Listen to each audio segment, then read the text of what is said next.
Hello guys, welcome to the accounting class. Goods को दो तरीके से बेचा जा सकता है। एक तो नॉर्मल सेल होती है जिसमें सेलर डायरेक्टली कस्टमर्स को गुड्स सेल कर देता है, और एक होता है कंसाइनमेंट सेल। कंसाइनमेंट में क्या होता है कि जो ओनर होता है गुड्स का वो डायरेक्टली कस्टमर को नहीं बेचता है, बल्कि कंसाइनर अपने गुड्स को किसी दूसरे को देता है और दूसरा पर्सन उसको बेचता है, या उसको कहते हैं कंसाइनमेंट सेल। यानी डायरेक्ट नहीं बल्कि इनडायरेक्ट तरीके से गुड्स को सेल किया जाता है दूसरे के ज़रिए, उसे कंसाइनमेंट कहते हैं। कंसाइनमेंट में और जो नॉर्मल सेल होती है उसमें डिफरेंस क्या होता है, आज की वीडियो में हम लोग इसको देखेंगे। 10 पॉइंट में इसको मैंने बताया है। सबसे पहला पॉइंट है ओनरशिप। कंसाइनमेंट में जो ओनरशिप होती है वो जो मालिक होता है गुड्स का उसके पास ही रहती है, यानी जो कंसाइनर है जिसने गुड्स को भेजा है उसके पास ही रहती है। तो ownership of goods remains with the consignor till the goods are sold by the consignee. Consignee वो पर्सन होता है जो कि कंसाइनर से गुड्स लेकर के कंसाइनर की बिहाफ पर गुड्स को बेचता है।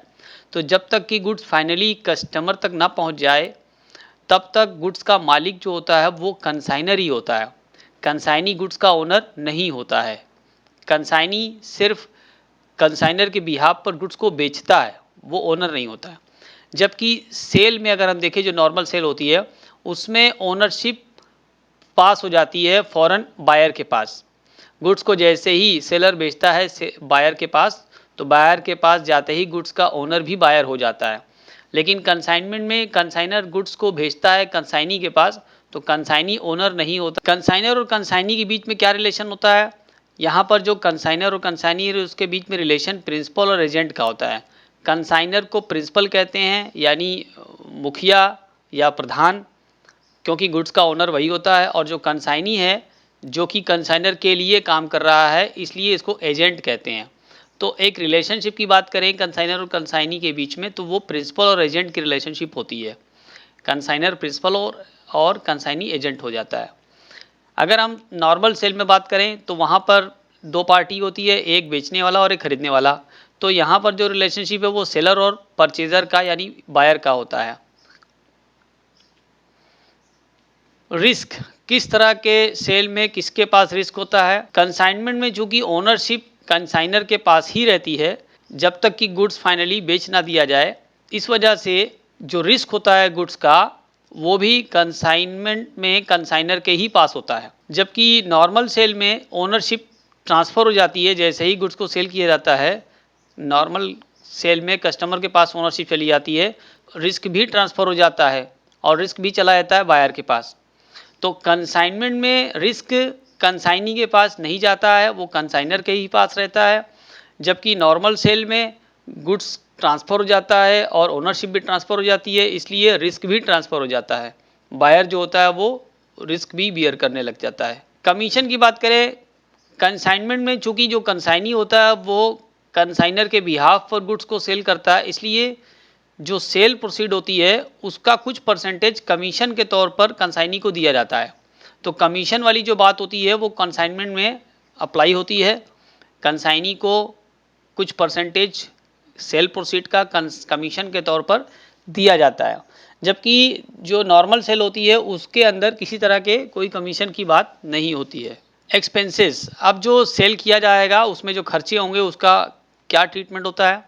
कंसाइनमेंट के केस में जो भी खर्चा होता है जिसे हम कंसाइनमेंट एक्सपेंसेस कहते हैं, वो कंसाइनी ने अगर कोई भी खर्च किया होगा सेल से रिलेटेड तो वो सारे खर्चे कंसाइनी कंसाइनर से ले लेता है, यानी उसको रिम्बर्स करा लेता है। नॉर्मल सेल की बात करें अगर, तो जो भी एक्सपेंसेस परचेजर करता है सेल के बाद, तो वो सारा खर्चा परचेजर का ही होता है। उस खर्चे को किसी से रिम्बर्स नहीं कराना है, कहीं से उसको वापस नहीं मिलना है। तो जो कुछ भी खर्चा अगर सेल के बाद हो रहा है तो वो सारा खर्चा परचेजर का होता है, सेलर से कोई मतलब नहीं होता है। लेकिन कंसाइनमेंट में ऐसा नहीं है। कंसाइनमेंट में जो ओनर है यानी जो कंसाइनर है, सारे के सारे खर्चों का जिम्मेदार वही होता है। कंसाइनी खर्च करने के बाद उन खर्चों को रिम्बर्स करा लेता है, यानी कंसाइनर से वो पैसा मांग लेता है। अगर हम इनवॉइस की बात करें तो एक खास तरह का इनवॉइस कंसाइनमेंट सेल में बनाया जाता है जिसे कहते हैं प्रोफार्मा इनवॉइस। जब कंसाइनर गुड्स को भेजता है कंसाइनी के पास तो साथ ही साथ वो एक इनवॉइस भी भेजता है जिसे प्रोफार्मा इनवॉइस कहा जाता है।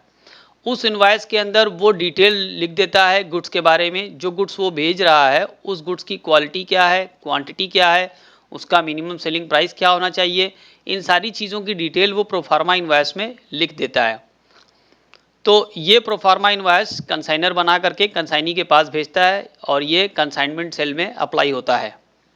लेकिन इस फिर प्रोफार्मा इनवॉइस के जरिए कंसाइनी कोई अमाउंट पे करने के लिए लायबल नहीं होता है, क्योंकि ये एक वो इनवॉइस है जो सिर्फ ये बताने के लिए होता है कि गुड्स जो भेजा गया है उसकी क्या क्वालिटी है या उसका क्या डिस्क्रिप्शन है, तो उसकी डिटेल बताने के लिए ये भेजा जाता है। इस इनवॉइस से लायबिलिटी नहीं तय होती है कंसाइनी की। लेकिन अगर नॉर्मल सेल की बात करें तो सेलर एक सेल्स इनवॉइस बनाता है। सेल्स इनवॉइस जो होता है वो परचेज़र को रिस्पॉन्सिबल करता है अमाउंट पे करने के लिए। तो रियल सेल के केस में या इस तरह की सेल में जो भी इनवॉइस बनाया जाता है और वो इनवॉइस जो सेलर देता है परचेज़र को, वो इनवॉइस एक्चुअल में परचेज़र को रिस्पॉन्सिबल करता है, लायबल करता है अमाउंट पे करने के लिए। प्रोफार्मा इनवॉइस और सेल्स इनवॉइस में क्या डिफरेंस है, इसको मैंने एक वीडियो में बनाया हुआ है। मेरे यूट्यूब चैनल पर आप इस डिफरेंस के भी वीडियो को आप देख सकते हैं। Debtor consignee does not become debtor of the consigner until he has sold the goods or portion of the consignment। Consignee जो होता है वो कंसाइनर के बिहाफ पर गुड्स सेल करता है।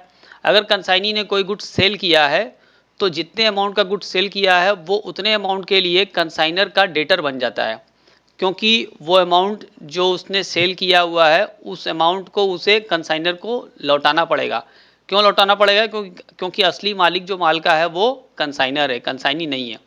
तो कंसाइनी जब तक कि गुड्स को सेल ना कर दे तब तक डेटर नहीं बनता है, लेकिन जैसे ही वो गुड्स को सेल कर देता है वैसे ही वो कंसाइनर के लिए डेटर बन जाता है।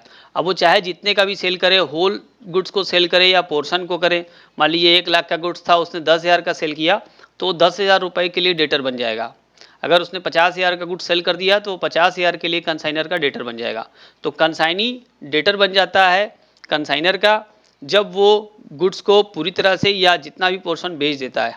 सेल में देखें अगर हम, purchase of the goods immediately, purchaser of the goods immediately become the debtor of the seller. अगर से परचेजर उसने गुड्स को क्रेडिट पर परचेज किया है तो जैसे ही गुड्स को क्रेडिट पर परचेज करता है परचेजर, वैसे ही वो सेलर के लिए डेटर बन जाता है, क्योंकि क्रेडिट परचेज करने वाले की लायबिलिटी उसी वक्त तय हो जाती है जैसे ही उसने क्रेडिट में परचेज किया।